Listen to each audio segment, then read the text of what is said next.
আসসালামু আলাইকুম। গুচ্ছভুক্ত বৃষ্টি বিশ্ববিদ্যালয়ের ইতিমধ্যে আমাদের পরীক্ষা সম্পন্ন হয়েছে। তো তোমরা এখন অধীর আগ্রহে বসে আছো যে কবে থেকে সাবজেক্ট চয়েস শুরু। তো সাবজেক্ট চয়েস শুরু এটা খুব শীঘ্রই জানাবে বিশ্ববিদ্যালয় কর্তৃপক্ষ। তো এখন যে বিষয়টি নিয়ে কথা বলবো সেটি হচ্ছে কিভাবে সাবজেক্ট চয়েস দিব এবং সাবজেক্ট চয়েস অন্যান্য বিশ্ববিদ্যালয়ের তুলনায় গুচ্ছভুক্ত যে বৃষ্টি বিশ্ববিদ্যালয় আছে এখানে সম্পূর্ণ আলাদা।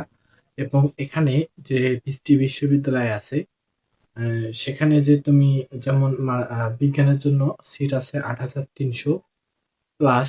এই সিট থাকা সত্ত্বেও যারা এই ৮,৩০০-র মধ্যে আসো তারাও কিন্তু চান্স পাবা না। যদি তোমরা সঠিকভাবে সাবজেক্ট চয়েসটা না দাও তাহলে কিন্তু তোমরা চান্স পাবা না। মানে তোমাদের মেরিটে হয়তো নাম আসবে কিন্তু তোমরা চান্স পাবা না। তো গুচ্ছভুক্ত যে বৃষ্টি বিশ্ববিদ্যালয় আছে এর সাবজেক্ট চয়েস নিয়ে আজকে কথা বলবো। এই ইউনিটের বিশেষ করে এই ইউনিটের বিজ্ঞানের নিয়ে আজকে কথা বলবো। তো আলোচনা শুরু করা যাক।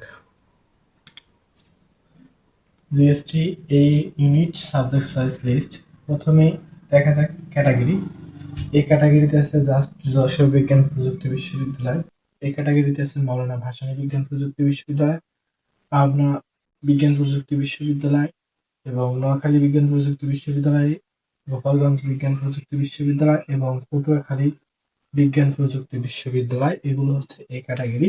এরপর বি ক্যাটাগরি হচ্ছে ইসলামিক ইউনিভার্সিটি, বেগম রোকেয়া বিশ্ববিদ্যালয় রংপুর, বরিশাল বিশ্ববিদ্যালয়, জাতীয় কবি কাজী নজরুল বিশ্ববিদ্যালয়। এগুলো হচ্ছে সাধারণ বিশ্ববিদ্যালয়। সি ক্যাটাগরি, এখানে নতুন বিশ্ববিদ্যালয় সবগুলো মোটামুটি 2018 সালের পর প্রতিষ্ঠিত হয়েছে এই সকল ইউনিভার্সিটি। 18 সালের পর প্রতিষ্ঠিত হয়েছে এই সকল ইউনিভার্সিটি। এই জন্য এগুলো প্রতিষ্ঠাকাল অনুযায়ী আমরা সাজিয়েছি। তো যেহেতু বিজ্ঞানের অনেকেই প্রশ্ন করছে যে ভাই আমি ফার্মেসি নিয়ে পড়বো, 1600+ পজিশন। তো এখন আমি কিভাবে সাবজেক্ট চয়েস দিব? তো আমি ওই পজিশন অনুযায়ী সাবজেক্ট চয়েস দেখাচ্ছি, যদিও এটা শেষ পর্যন্ত পাওয়ার সম্ভাবনা আছে। তুমি শুরুতে পাবা না, হয়তো শুরুতে অন্য সাবজেক্ট যেগুলো আছে সেগুলো পাইতে পারো। তো তুমি এইভাবে সাজাবা।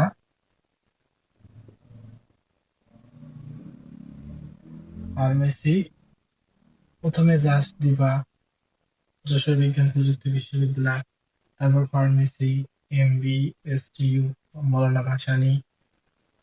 যাদের ফার্মেসি পড়ার স্বপ্ন তারা এইভাবে দিবা। তারপর ফার্মেসি ফার্স্ট, পাবনা বিজ্ঞান প্রযুক্তি বিশ্ববিদ্যালয়। এরপর হচ্ছে ফার্মেসি নোয়াখালী বিজ্ঞান প্রযুক্তি বিশ্ববিদ্যালয়। এই যে সাবজেক্ট চয়েস দেওয়ার নিয়ম, এটা শুধু নির্ভর করবে ব্যক্তির উপর। তুমি যে 4 বছর একটা বিষয় নিয়ে পড়াশোনা করতেছো, 4 বছর পর তুমি যে বিষয়টা নিয়ে পড়বা এটার উপর তোমার একটা অনার্স মাস্টার্স আসবে। 4 বছর পর অনার্স করবা এবং 5 বছরে তোমার মাস্টার্স ডিগ্রি থাকবে। তো এই যে সাবজেক্টটা ফার্মেসি, যারা ফার্মেসি নিয়ে পড়বে তারা অবশ্যই ক্যারিয়ারে ভালোর জন্য পড়াশোনা করবে।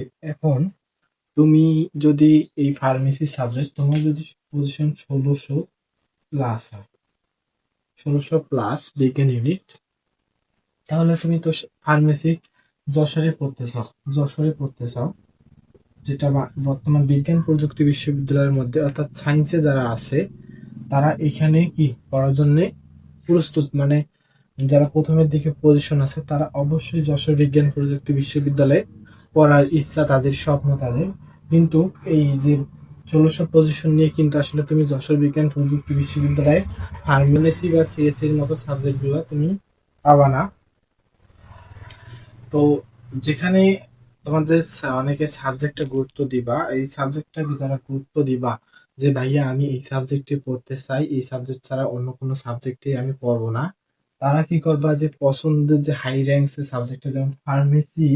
তুমি যদি ফার্মেসি নিয়ে পড়তে চাও, যত বিশ্ববিদ্যালয় আছে তোমার যদি পজিশন দূরে হয়, অর্থাৎ তুমি ফার্মেসি নিবা টপ লেভেলের যে সাবজেক্ট 1600-র উপরে যাদের পজিশন, তারা অবশ্যই যত ইউনিভার্সিটিতে ফার্মেসি সাবজেক্ট আছে সবগুলো তুমি ধারাবাহিকভাবে দিবা।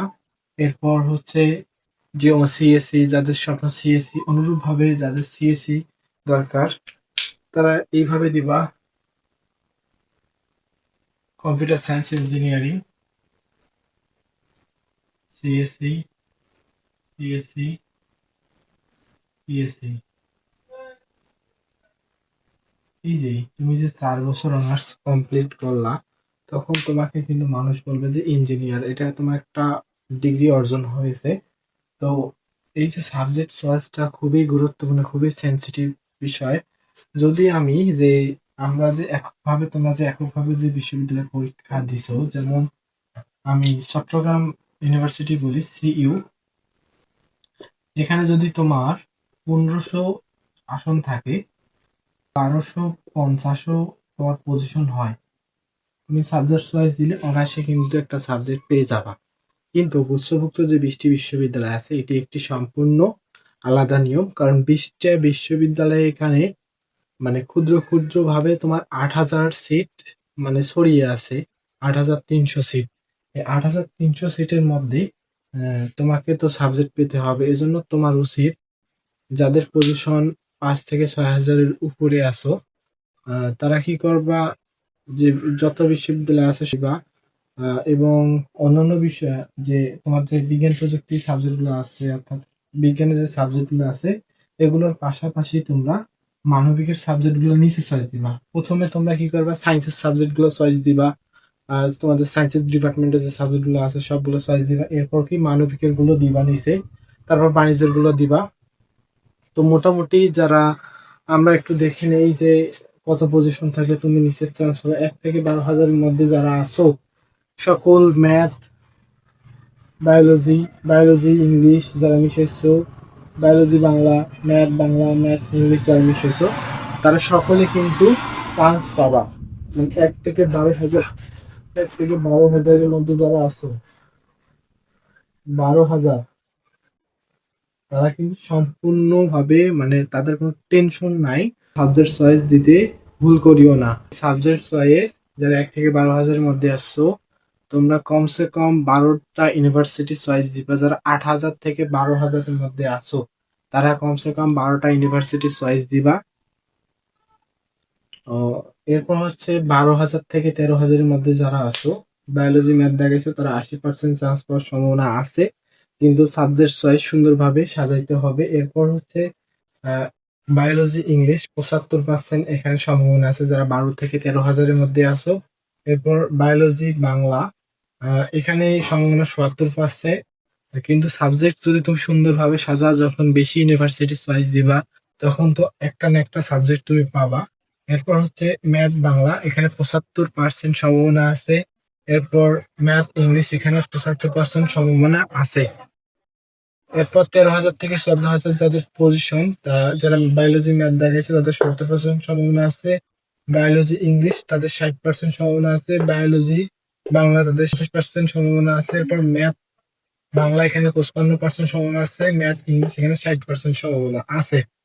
তো এই যে 60-70 যে পজিশন গুলো, যারা 16 থেকে 18 হাজার পজিশনে থাকবা, মানে 18+ থাকবা, তোমরা যদি চাও যে আমি একটা সাবজেক্ট নিয়ে পড়তে চাই বিশ্ববিদ্যালয়ে, একটা সাবজেক্ট হলে হয়, তো তোমরা কি করবা, যে তোমাদের ডিপার্টমেন্টের যে সাবজেক্ট গুলো আছে, মানে বিজ্ঞানের যে সাবজেক্ট গুলো আছে, সেগুলোর পাশাপাশি মানবিক এবং বাণিজ্যের সাবজেক্ট চয়েস দিবা। যে গুচ্ছভুক্ত যে 20টি বিশ্ববিদ্যালয় আছে, তোমরা সেই বিশ্ববিদ্যালয়ের সকল সাবজেক্ট চয়েস দিবা। কারণ তুমি যখন একটা ইউনিভার্সিটিতে সাবজেক্ট চয়েস দিবা, তুমি বিজ্ঞানের হও আর মানবিকের হও, তোমার কিন্তু 500 টাকা কাটবে। প্রতি ইউনিভার্সিটি 500 টাকা করে নিবে। তো তুমি কেন এই সুবিধা থেকে দূরে সরে যাবা, তুমি সুবিধা নিবা। তোমার যেহেতু একটা সাবজেক্ট দরকার, যাদের দূরে পজিশন তাদের সাবজেক্ট দরকার। তো বিশ্ববিদ্যালয়ের পজিশন থাকা সত্ত্বেও অনেকেই গুচ্ছভুক্ত বিশ্ববিদ্যালয়ে প্রথমের দিকে সাবজেক্ট পাবে না, মানে পজিশন ভালো থাকা সত্ত্বেও সাবজেক্ট পাবে না।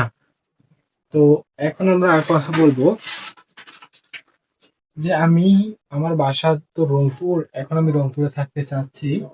যেমন রংপুরে কিন্তু তোমার ত্রিপলি আছে, ত্রিপলি,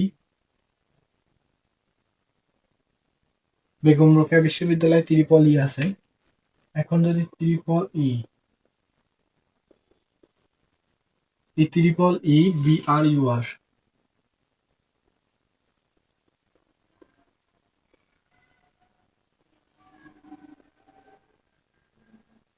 বেগম রোকেয়া বিশ্ববিদ্যালয় রংপুর। এখানে যারা ত্রিপলি নিয়ে পড়তে চাও, যাদের বাসা কাছে, অনেকে একটা জিনিস আমি লক্ষ্য করলাম, আমাকে অনেকে মেসেজ দিচ্ছে যে ভাইয়া আমি তো এই বিশ্ববিদ্যালয়ে পড়তে চাচ্ছি, আমার বাসার কাছে। তো যাদের পজিশন ভালো আছে তারা অবশ্যই বাসার কাছে ভালো সাবজেক্ট পাবা।